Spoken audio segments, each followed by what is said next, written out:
Located in South Asia along the Bay of Bengal and nearly surrounded by India, Bangladesh was once hailed as a rising star of the global south. It even outpaced regional powerhouses like Vietnam, India, and China in economic growth. Over 3 decades, it achieved a remarkable drop in poverty, from 42% to just 5%, fueled by a booming garment industry.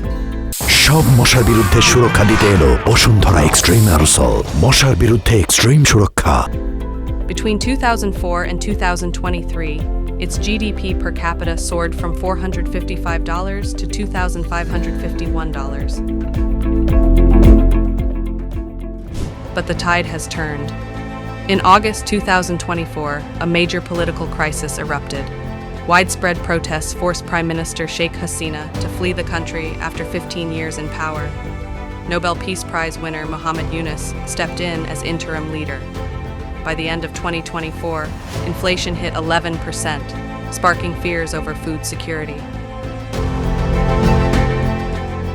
The inflation crisis has hit the most vulnerable, the hardest, worsening public anxiety over access to basic needs. Meanwhile, the economy is unraveling. External debt has ballooned to $104 billion, prompting the government to seek a $4.7 billion bailout from the IMF, placing Bangladesh among the top 10 IMF and World Bank debtors. Youth unemployment is surging, factories are shutting down, and the middle class is under severe strain, threatening to reverse years of economic progress. We have to look back at key events. The political unrest began with a deeply unpopular decision, the reintroduction of a government job quota system favoring war hero families.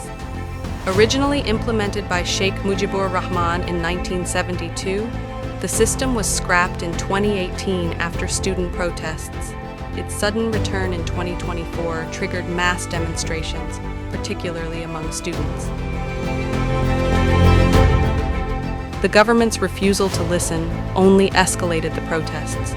Eventually, opposition groups and everyday citizens joined in. On August 5, 2024, Hasina resigned and fled to India, leaving a power vacuum. That's when 84-year-old Muhammad Yunus stepped in as interim leader.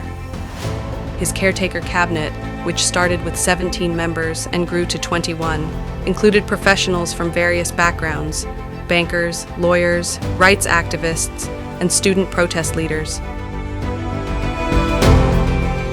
Yet even as the political dust settled, the economic storm worsened. A total of 170 textile factories, key to Bangladesh's economy, have shut down, including 23 from Beximco Group, leaving 40,000 workers jobless and many families facing hunger. To make matters worse, the Bangladeshi taka has lost over half its value against the US dollar in just 2 years, and the country's foreign reserves are rapidly depleting, jeopardizing its ability to import essential goods. Myanmar adds another layer of instability. Since its 2021 coup, and with the Arakan army controlling border regions, Bangladesh is unable to negotiate the return of 750,000 Rohingya refugees. Though committed to repatriation, it cannot engage diplomatically with a non-state actor. Perhaps the most alarming development is how closely Bangladesh's crisis mirrors that of pre-collapse Sri Lanka. Excessive borrowing for infrastructure, reliance on imports, and dwindling dollar reserves. Unless urgent reforms are made, such as stabilizing the banking sector, reopening factories, and addressing radicalization, Bangladesh risks a collapse even more devastating than Sri Lanka's. So the question now is, can the interim government bring the economy back from the brink and restore stability? For more updates, follow us on Facebook, subscribe our YouTube channel, get the latest update on www.daily-sun.com.